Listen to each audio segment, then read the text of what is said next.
নমস্কার সবাইকে। আমি সূর্য। আজকে বলবো যে যারা মিথুন রাশির লোক আছেন তাদের কি কি কর্ম করলে তাদের জন্য শুভ বা জীবনে উন্নতিদায়ক হয় এই রকম ব্যাপারগুলো, তাহলে তাদের জীবনে চলতে খুব সুবিধা হবে। কারণ উল্টোপাল্টা লাইনে না গিয়ে এই কাজগুলো করলে তারা কিন্তু জীবনে অনেক উন্নতি করতে পারবেন।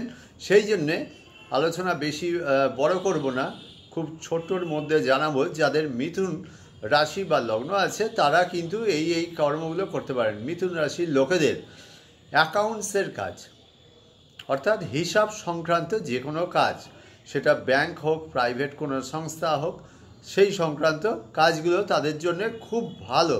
বা ক্লার্কের কাজ তাদের জন্য খুব ভালো। ট্যুর অ্যান্ড ট্রাভেলসের কাজ, ট্যুর অ্যান্ড ট্রাভেলস আপনারা সবাই জানেন আজকাল মানে সারা বিশ্বেই খুব জনপ্রিয় একটা কাজ। ট্যুরস অ্যান্ড ট্রাভেলসের যে কাজগুলো সেগুলো কিন্তু তাদের জন্যে খুব শুভ। সাংবাদিকতা, এই সংবাদপত্র হোক বা ইলেকট্রনিক্স মিডিয়া হোক, এই সব কাজ করলে কিন্তু এদের জন্যে খুব ভালো। অর্থাৎ মিথুন রাশির লোকেদের জন্যে এই সংবাদ সংক্রান্ত যে কোনো কাজ, সেটা রিপোর্টার হোক, চিত্র সাংবাদিক হোক, সেটা যাই হোক, সেগুলো তাদের জন্যে বেশ ভালো। স্কুল কলেজ অথবা স্কুল কলেজের লেকচারার বা কোনো প্রাইভেট স্কুল হোক, সে সরকারি হোক, যে কোনো জায়গায় লেকচারার বা যারা শিক্ষা সংক্রান্ত যে শিক্ষাটা দেন, এই সব কাজ তাদের জন্যে খুব শুভ।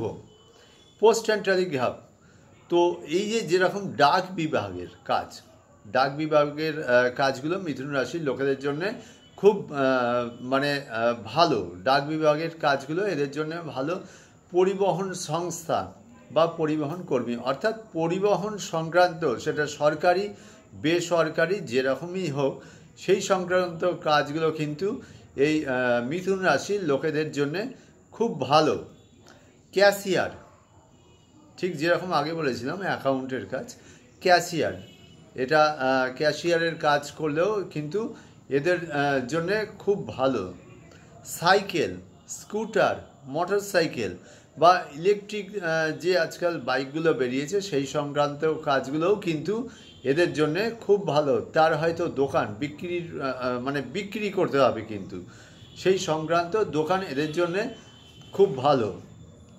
তারপর স্টেশনারি যে কোনো ব্যবসা কিন্তু এদের জন্যে খুব ভালো এই মিথুন রাশির লোকেদের জন্যে।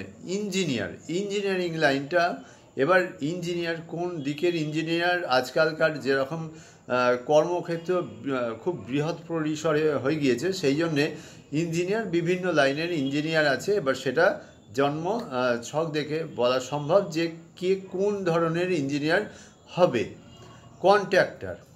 কন্ট্রাক্টর, সেটা সরকারি বেসরকারি যেরকম করুন না কেন, কন্ট্রাক্টরের কাজটা কিন্তু এদের জন্য বেশ ভালো। বা দূতাবাস কর্মী। তাহলে মিথুন রাশির লোক যারা আছেন তাদের জন্য এই কর্মগুলো খুব শুভ। এই কাজগুলো করলে কিন্তু তারা জীবনে অনেক উন্নতি করতে পারবেন। এর আগে যেগুলো করেছিলাম সেটা হচ্ছে মেষ ও বৃষ রাশির যে কাজগুলো শুভ, সেই কাজগুলো সম্পর্কে আমি বলেছিলাম। তো আজকে মিথুন রাশির কর্মসংক্রান্ত বললাম যে এই দিকে গেলে এরা জীবনে যথেষ্ট উন্নতি করতে পারবে। তো আজকের মধ্যেও এখানেই শেষ করছি। নমস্কার সবাইকে, ভালো থাকবেন।